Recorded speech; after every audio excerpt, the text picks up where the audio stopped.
Everyone, I'm very happy to welcome to the stage Msgr James Shea.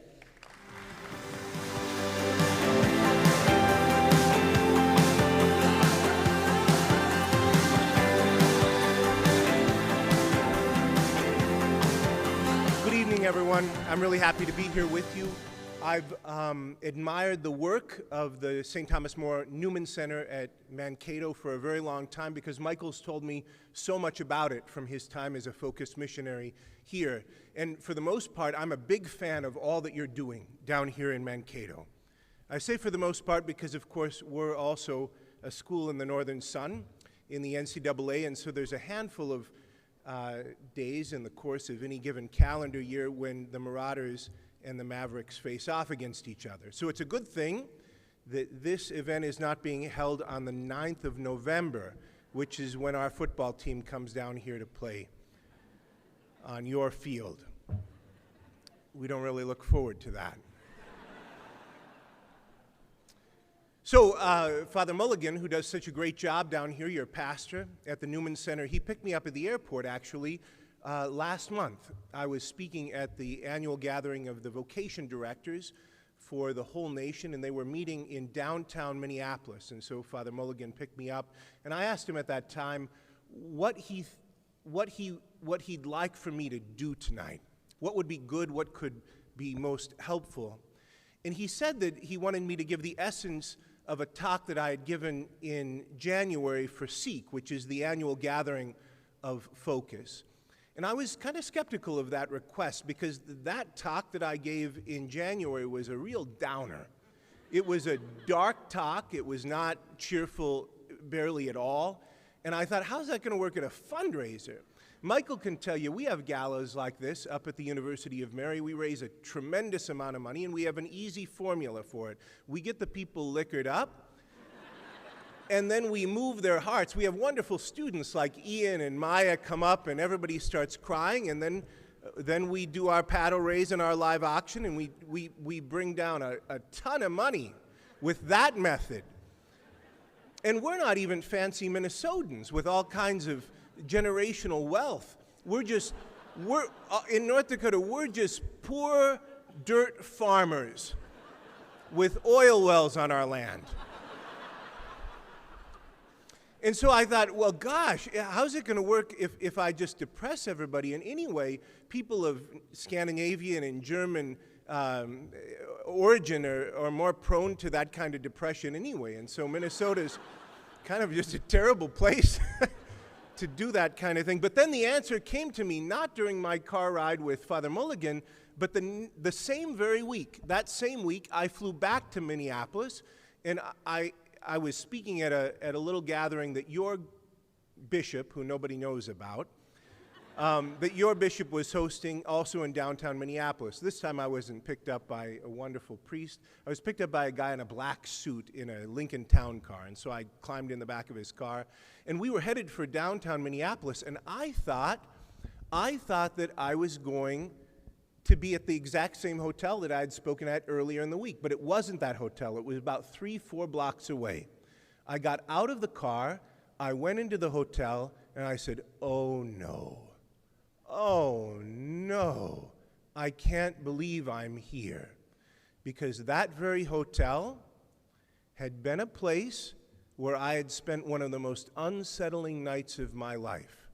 And it actually was connected to my Seek talk. Seek last year was in St. Louis. And so I was flying home from St. Louis to North Dakota, to Bismarck. And of course I connected through the Minneapolis airport. I was on that last flight. It's the same flight that I'm on tonight, actually, the final last flight of the day, which lands, it takes off at around 11 p.m. and it lands just before midnight. And so it's a little bit less than an hour flight from Minneapolis to Bismarck. And so I made my connection fine. This was early January of this past year, and we flew up to Bismarck. And then when we got to Bismarck, the plane started circling the airport, and we circled. Maybe we circled for 40 minutes. And at a certain point, they came out and announced that there wasn't enough visibility on the ground in Bismarck, and they were flying us back to Minneapolis. We touched down at 2:30 in the morning.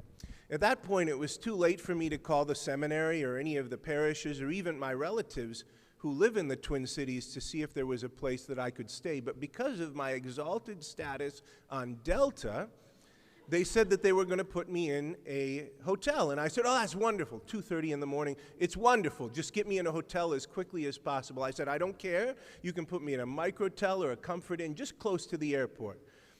And the woman smiled at me. She didn't say this, but she thought this. She thought, no, Father, what I think would be better is if you drove past 150 other hotels to the hotel that we're going to put you in downtown Minneapolis. And so that's what happened. I went to this hotel in downtown Minneapolis, the same one that I was at for Bishop Barron's big palooza. Okay, so I stepped out into the street. You won't believe this. You won't believe this. At 3:15 in the morning in downtown Minneapolis, you won't believe that I stepped out onto the street in front of the hotel into a big, thick cloud of marijuana smoke. It's true, because there was a tattoo convention happening in that hotel, and they were rip-roaring ready to go. They were in the prime of the meeting at 3:15 in the morning. That's the hour for this kind of stuff. And I tried to check in. I checked in, and I glanced at their schedule, and I realized that they don't really start anything until about 1 p.m. every day. And so I got my key, and I went up into my room, and I sat there. I put my head under the sink and tried to rinse the marijuana smoke out of my nose, and then I went to bed. Well, Delta couldn't get me on the first few flights. There are like 5 flights to Bismarck out of Minneapolis, and they got me on the 3rd or the 4th one. So I was going back in the afternoon. And so I'm on my way back to the Minneapolis airport the next day, kind of in a grouchy mood, because I had been so delayed. It shouldn't take so long to get from St. Louis back to North Dakota. I was so grouchy. I was so upset. And then I looked on my app, and because of my exalted status on Delta, I had been upgraded to Delta Comfort, which gives me a little bit of extra leg room. And I saw, to my great relief, that there was no one sitting next to me. And I thought, fantastic. Because I was in the kind of mood, you know, if you're in a Roman collar, you have to be nice to everybody, right? And so I was so happy that there wasn't anybody sitting next to me on this flight home so that I could grump my whole way home to Bismarck. So I sat down in my seat and got my little computer out. I was getting ready to do some work. And here this young man sits down next to me. And I said, hello, are you sure this is your seat? And he said, yeah, I think it is. I said, maybe I should look at your ticket, huh? And he showed me his ticket, and sure enough, that was his seat. And I thought, okay, well, here we go. So, the plane takes off, and I'm kind of stuck in my deep funnel of darkness and self-pity. And at a certain point, when we're up high enough, he says, hey, Father, could I lean over you and take a photo out the window? I said, yeah, sure you can, no problem. And he did, and then he looked at me and he said, this is my first time in an airplane. I said, really? I said, how old are you? He said, I'm 17. And then I remembered that I was a farm kid from the middle of nowhere, and I was 17 the first time I rode in a commercial airline. And I remember it. I had forgotten what it was like, what a miracle it is to be able to fly through the air. I had forgotten what it was like to take off in an airplane, the way that the propulsion of the engines puts your whole body back in the seat, and all of a sudden you're in the air. It's an amazing thing. And then I felt so ashamed that I was so locked up in my self-pity. After all, how long would it have taken me to walk from St. Louis to Bismarck? Much longer. And I said, young man, tell me about your life. What are you going to Bismarck for? And we began to talk, and I was able to encourage him in the things that he was doing and the things that he was afraid of and the things he was experiencing and all of those things. And it was a reminder to me about how important it is how important it is for those of us who are a certain age to remember all the wonders, all the things that happened to us when we were young, especially all the people who helped us along the way, so that we can be the people that we needed when we were young. It's so important, it's crucial that we become and make a resolution to be the people that we needed when we were young. Because let's face it, everybody, this rising generation is coming of age in a time which was more complicated than when we were on the doorstep of our lives. And it's crucially important for us to step up to the plate and to support them in their lives, in their faith, in their quest for purpose and meaning and hope in their lives. Because the world that we live in is not getting any less complicated. Every day there are signs of coming darkness. And yet we know that the cross of Christ stands above all things and penetrates the deepest darkness and is the answer to every single human question. I tell my students at the University of Mary all the time, and it's true for the students here at Minnesota State Mankato as well, that period of their life, university studies, is a very special time. Dante Alighieri in his Convivio says that it's a time when young people have a stupor in their minds, when they're open to all kinds of new ideas, where their minds and their hearts and their sense of life is developing. And it's a time when they can take hold, in which they're yearning to take hold of the deepest questions. Who am I? Why am I here? What is suffering all about? What is love? How can I find it? Who should I love? How do I love? Why should I get up every morning and fight life's battle? How do I find joy? These are the great questions of human life. And they're questions which are desperately important in every age. They were important when we were young. They're all the more important now today. When we look at the long history of the human race, we know that there is a puzzle before us. There's a way in which we're a haunted race. There's a dark veil that hangs over humanity. Blaise Pascal, the 17th century French writer and philosopher and mathematician, said that there is a great source of greatness in humanity and also a great source of wretchedness. It's true that everywhere you look in the long history of the human race, you see these marvelous accomplishments. Human beings go places and they build things with great creativity. They band together and they make great accomplishments. They found civilizations. But also everywhere they go, everywhere human beings go, they leave in their wake destruction and oppression and suffering. They cry out to heaven for justice. They take advantage of each other for material gain.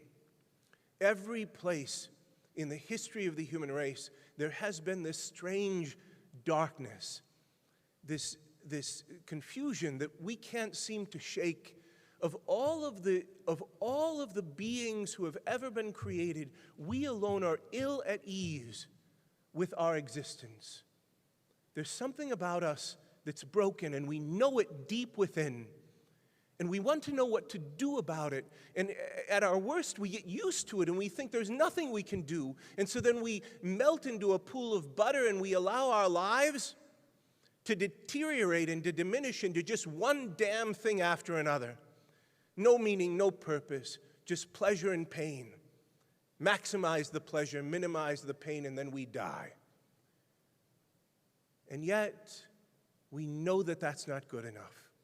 The young people on the campus here in Mankato, more than 15,000 of them, every young man and woman in college in this city knows it.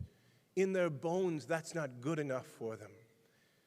In the last handful of decades, we've seen an explosion of loneliness and anxiety and deep, persistent sadness and inability in general to cope with life among people in the world and among university students in particular. People always yell at me. They say, Msgr. Shea, what are you going to do about it? You're at a university.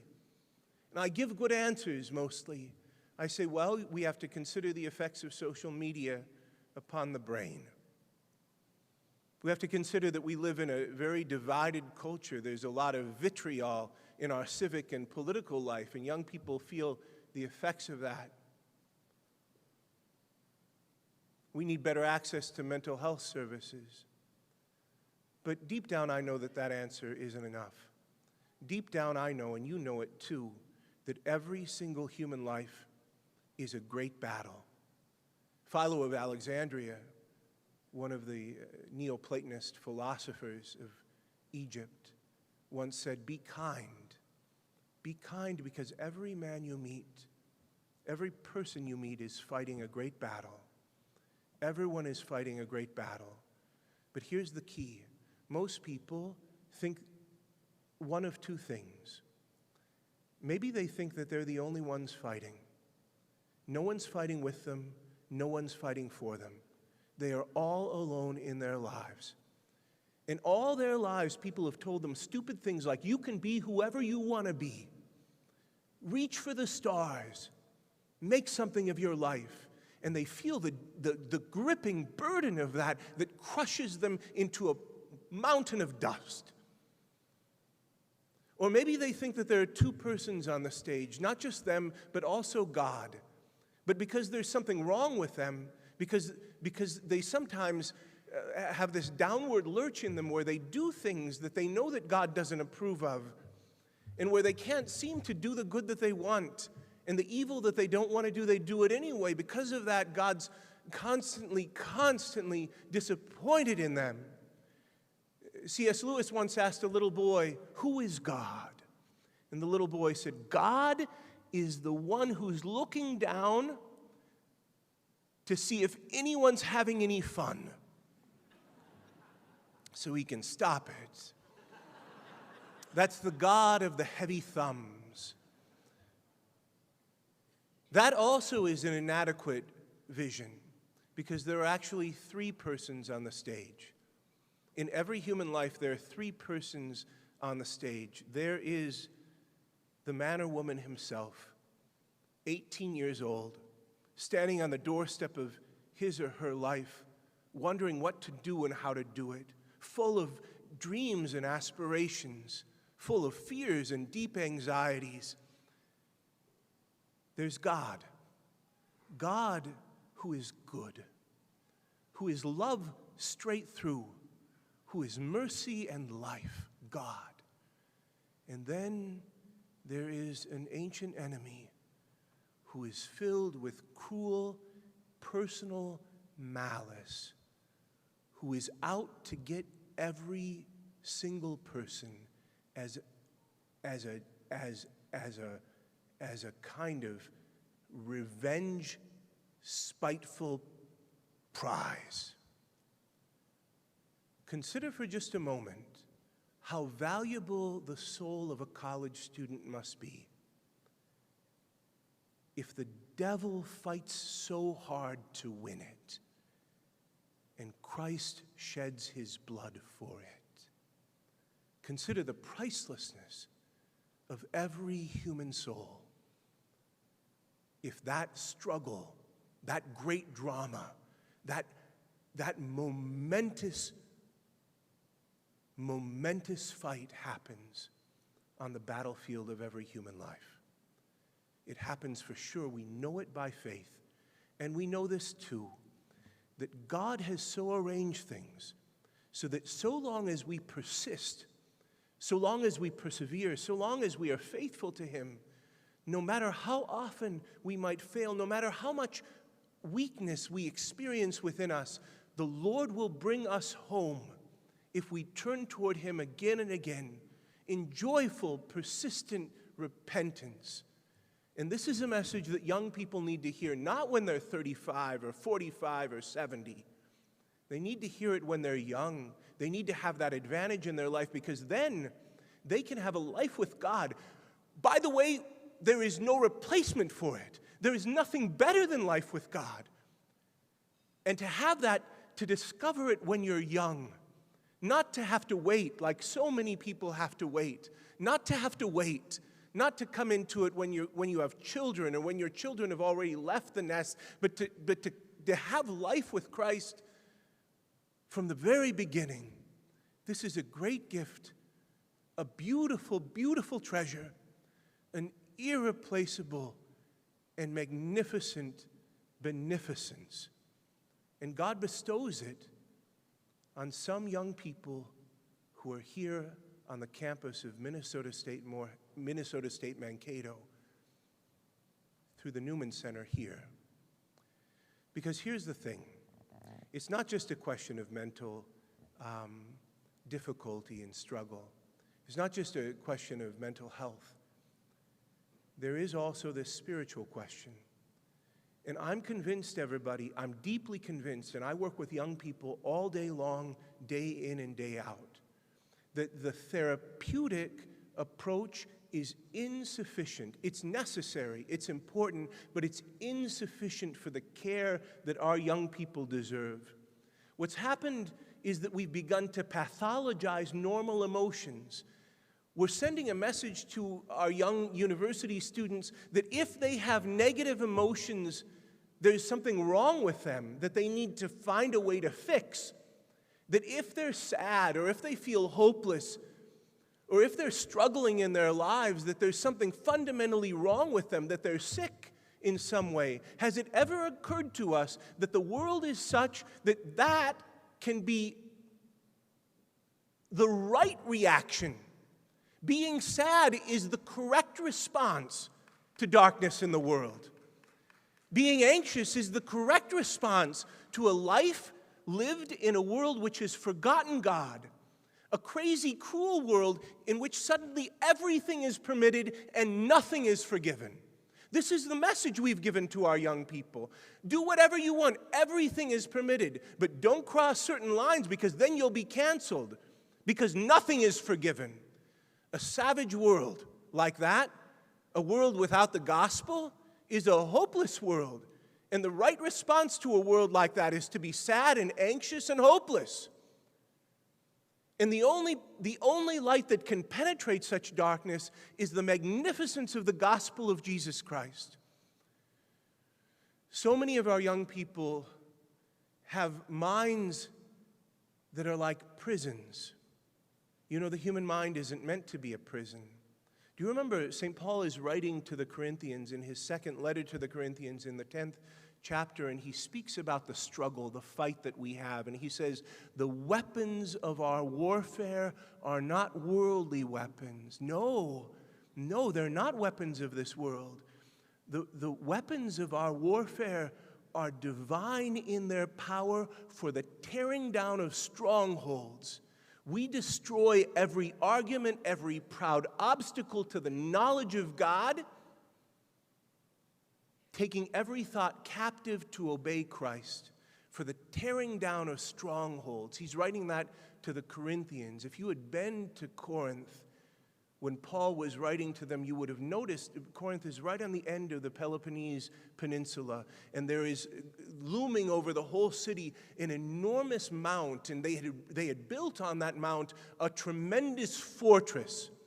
This word stronghold, aruhama in Greek, only occurs to my knowledge one time in the whole New Testament, right there, 10th chapter of Paul's second letter to the Corinthians. But it's a word with an interesting history because it used to mean fortress. In ancient times, it meant fortress. What's a fortress? A fortress is a place of safety. A fortress is a place of security. It's where all of the warring hordes, all of the threats of the outside world cannot reach us. In fact, the interior part of a fortress is called the keep. It's the place where you can be kept, where you can be held, where you have nothing to fear. But the word slowly deteriorated from fortress to prison, to stronghold. Why? Because oftentimes fortresses were also the best places to keep a dungeon. Did you see, just last month, they discovered a Roman prison in ancient Corinth, 1,600 years old. Did you see it? The primary people who were imprisoned in that prison in Corinth were the early Christians. And they wrote gut-wrenching, earth-shattering, very difficult to read graffiti, calling out to God from the midst of their prison. in the midst of their bound and their bands of and chains of confinement. So, the word used to be fortress, and then it became stronghold. Our minds are not meant to be prisons. I tell this to our young people, and I say it to you. Our minds are not meant to be prisons. They're not meant to be strongholds of demonic lies. Young people believe the lies that come at them from the culture, ultimately from the enemy. They believe them, and those lies get locked up in them, and they can't shake them somehow. But the mind is meant to be healed and renewed by the gospel. And when that happens, when a young person here on the campus of Minnesota State Mankato listens to Father Mulligan preach, or goes through OCIA, as Ian did, or goes to Bible studies like Maya did, what's meant to happen is a kind of liberation of their minds. And all of a sudden, the mind becomes a fortress, and there's no safer place in the whole world then for the Christian, for the believing Catholic. There's no safer place than to retreat into our own thoughts and to remember, God loved me then, He's loving me now. God saved me then, He'll save me now. God protected me then, He's protecting me now. And to remember that kind of security, that kind of strength is what the Christian mind is meant to look like, how it's meant to function. And grace penetrates every darkness in the midst of that security. We're meant to have minds that are fortresses. On my way down here, I picked up once again those very moving letters of the patron of your Newman Center, St. Thomas More. You know, he was in prison for more than a year before he was executed on the 6th of July in 1535. He had been the favorite of King Henry VIII. He had been his Lord Chancellor. He was the most learned man in England. He was a friend of Erasmus. He wrote great books in defense of the church. He was a great statesman and lawyer. And yet, because he did not agree with what the king was doing, the king threw him into prison. And he languished there for a year. But he was a man of deep faith. And I read on the way down here one of the letters that he wrote to his favorite daughter, Margaret. He wrote it on scraps of paper using a piece of charcoal.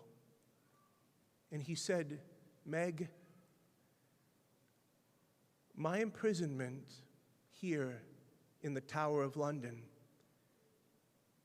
has blessed me with so much spiritual benefit that when I think of all of the gifts throughout my life that the king heaped upon my head, the greatest gift he ever gave me was to put me here. Here I am united with the bitter suffering of Christ, and I will not mistrust him, Meg. I will not mistrust him. When I feel my heart gripped with fear, then I'm like St. Peter. And when I begin to sink beneath the waves, I call out to him, and I feel his holy hand upon my shoulder, lifting me up to save me from drowning. Thomas More, because of his faith, was able to transform his prison into a fortress. He was safest there, though he was in mortal peril. This is the gift of the Catholic faith. This is what we've been given and what we're meant to spread. This is why the support that you offer to the St. Thomas More Newman Center here at Minnesota State Mankato is so, so, so important. And you might think to yourself, maybe I'm not ready. I myself struggle with doubt. My faith is not as strong as it ought to be. Maybe I need to get myself in order. Maybe I need to experience my own mind as a fortress before I can help anyone else. And I'll tell you, that's not true, and that's not the way. For Catholics, we get to heaven all together. James Joyce said, he was asked, define the Catholic Church. And this great Irish poet, he said, the Catholic Church, here comes everybody. That was his definition. Here comes everybody. Here comes everybody. The fact of the matter is that my own salvation as a Catholic priest and as a university president is inseparable from the salvation of the young men and women on my campus. The salvation of their souls touches upon the salvation of my soul. One of the reasons that I came down here is when Father Brian Mulligan wrote to me to ask if I would come, he wrote something very moving. He said, for me to witness the transformation of the lives of my students, to see how they surrender themselves to Jesus, is a constant source for me of encouragement and humility, because he knows that his salvation as a priest is caught up in the salvation of the young men and women entrusted to his care here. And it's the same with you. Our support for an apostolate like this is key to our own salvation. That's how high the stakes are, because we get there all together. May the Holy Spirit continue in great mercy to pour light upon the ministry of the St. Thomas More Newman Center here. And God bless you. God bless you for your support. It's a matter of the death and life of souls. The stakes could not be higher in the work that's done on this college campus. What an encouragement to see how much great good is done, both here in time and in eternity. Thanks for having me, everybody. God bless you.